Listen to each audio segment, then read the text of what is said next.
नमस्ते दोस्तों, कैसे हैं आप सभी। मेरा नाम है शीश योगेश वर्मा। दोस्तों, अपन जीएसटी पर एमसीक्यूज कर रहे हैं और इससे पहले हमारी 5 क्लासेस कंप्लीट हो चुकी है। आज ही हमारी 6th क्लास है और इसमें हम क्वेश्चन नंबर 151 से 180 तक यहाँ पर देखेंगे। हमारा जो फर्स्ट क्वेश्चन है वो है, under GST interest is liable to be paid on delayed payment of tax at the rate. अगर अपन टैक्स का पेमेंट डिले करते हैं तो उस पर इंटरेस्ट की क्या रेट है, कितना परसेंट उस पर इंटरेस्ट लगेगा। 18% per annum. In case of interstate stock transfer, जब हम एक ब्रांच से दूसरे ब्रांच में स्टॉक को ट्रांसफ़र करते हैं तो उस पर क्या लगेगा, IGST, अगर इंटरस्टेट करते हैं तो। GST compensation cess will be levied on supply of tobacco, pan masala, motor vehicles, all of the above compensation तीनों पर लगेगा। In case of lady passenger coming to India after stay abroad more than 1 year, duty free jewelry can be brought by her with a value cap of। अगर अब कोई lady बाहर जाती है out of India तो वो अपने साथ कितने रुपए की ज्वेलरी ला सकती है इंडिया में, 1 लाख रुपए तक की। In case of custom valuation, if sea freight is not given, then value of freight is to be taken at 20% of FOB value। तो अगर फ्रेट वगैरह नहीं दिया हो तो फ्रेट कितना लगेगा, 20% ऑफ FOB वैल्यू। Mister a booked a Rajdhani train ticket which include meal is. यानी अगर अपन राजधानी ट्रेन की टिकट बुक करी है और उसमें साथ में फूड की जो फैसिलिटी है वो भी है, तो ये कौन सी सप्लाई मानी जाएगी, इसे अपन कंपोजिट सप्लाई मानेंगे। Integrated declaration under single window project has come into effect from 1/4/2016 को ये आया था। विच of the following agriculture activity is exempt from GST। इनमें से कौन सी एक्टिविटी है जो एग्जेम्प्ट है एग्रीकल्चर की।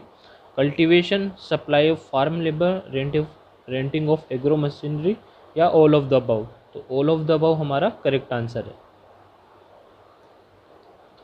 GT jewellers limited paid 50 lakh for sponsorship of Miss India beauty pageant in Mumbai to stylish and company. A partnership firm GST is level to be paid by.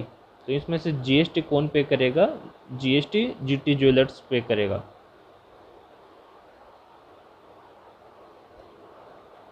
The bill of entry which is use for clearance of goods from warehouse for home consumption is.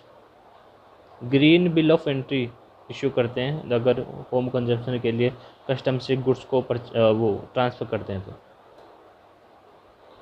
Which of the following can not be considered as deemed export. इनमें से किसको अपन export नहीं मानेंगे। Sale of goods to software technology park, sale of goods to domestic tariff area, sale of goods to United Nation agency, sale of capital goods to fertiliser plants. तो हमारा जो B answer है, sale of goods to domestic tariff area, is the correct answer. GST has replace the following law. GST जब आया था तो बहुत सारे लॉ को मर्ज किया गया था, तो कौन कौन से थे इसमें, कस्टम, वेट और सेंट्रल एक्साइज। तो कस्टम तो अभी भी है, तो कौन से अपन इसमें किया गया था, वेट और सेंट्रल एक्साइज। तो हमारा जो डी आंसर है, both B and C is the correct answer. GST is based, जो GST है वो जो टैक्स लगता है वो किस बेसिस पे लगता है, डेस्टिनेशन बेसिस पर। जहाँ पर लास्ट में ये कंज्यूम होगा गुड्स, वहाँ पर ये लगता है। इन IGST I stand for, IGST में I है तो उस क्या डोमिनेट करता है, ये इंटीग्रेटेड। I का मतलब होता है इंटीग्रेटेड IGST में। The chairperson of GST council is, जो GST काउंसिल है उसकी जो चेयरपर्सन है वो कौन होती है, finance minister of India. Under GST law the phrase goods does not include external claim, growing crops, money security and none of the above. तो हमारी जो GST लॉ है उसमें गुड्स की डेफिनेशन में कौन कवर नहीं होता, money and securities. Rectification of order describe in. अगर डिपार्टमेंट ने कोई ऑर्डर इशू कर दिया है, सबसे पहले वो शो को नोट इशू करेगा। अगर उसको कोई डिमांड वगैरह देनी हो, उसको लगता है कि अगर कोई लायबिलिटी निकल रही है तो वो शो कोज नोटिस इशू करेगा। और अगर शो कोज नोटिस का रिप्लाई अपन नहीं करते हैं तो वो जो ऑर्डर होता है वो पास कर देता है।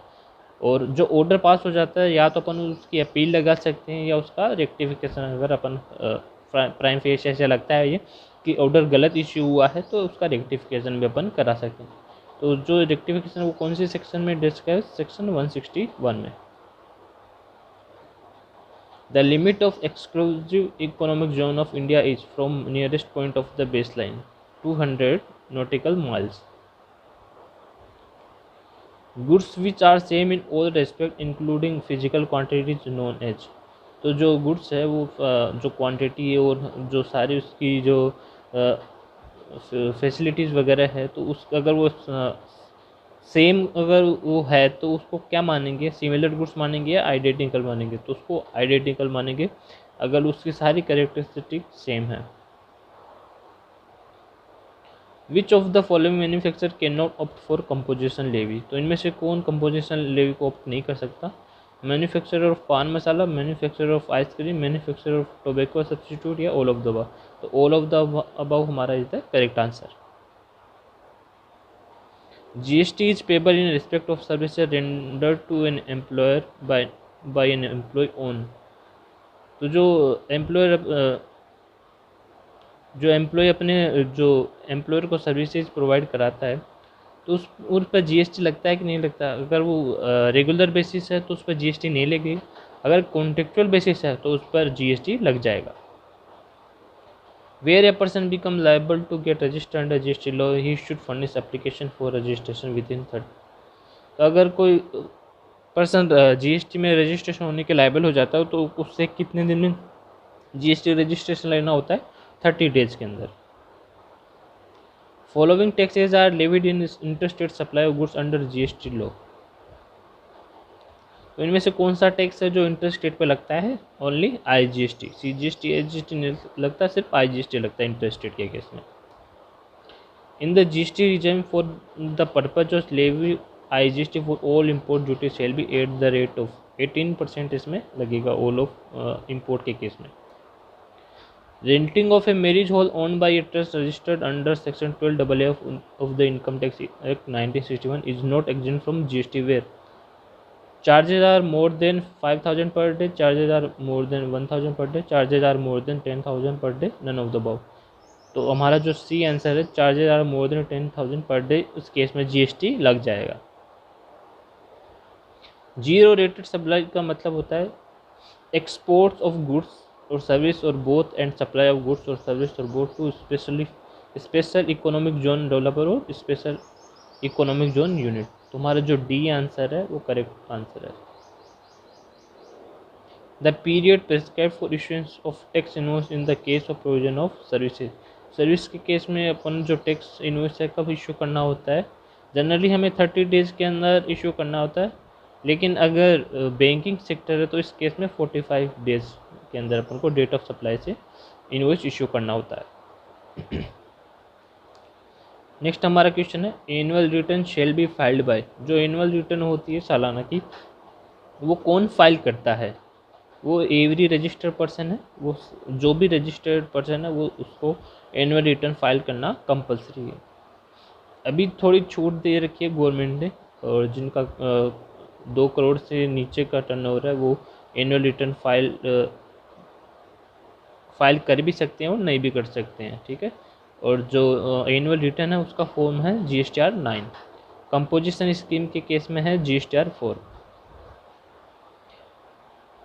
नेक्स्ट क्वेश्चन है हमारा in the common portal every claim of input tax credit of a registered person shall be credit to. जो हमारा अगर कोई परचेज किया है और अपन ने उसका इनपुट लिया तो वो कौन से लेजर में चला जाएगा? इलेक्ट्रॉनिक क्रेडिट लेजर के अंदर। हमारा आज का जो लास्ट क्वेश्चन वो है supply of goods or service or both to a special economic zone unit is a. तो हम अगर कोई गुड्स को सप्लाई करते हैं सेज को, तो हमें उसको क्या मानेंगे? लोकल मानेंगे या एक्सपोर्ट मानेंगे? तो हम कोई भी सेज को सप्लाई करते हैं तो उसको हम एक्सपोर्ट मानेंगे। तो हमारा जो B आंसर है export supply is the correct answer. ठीक है दोस्तों, धन्यवाद।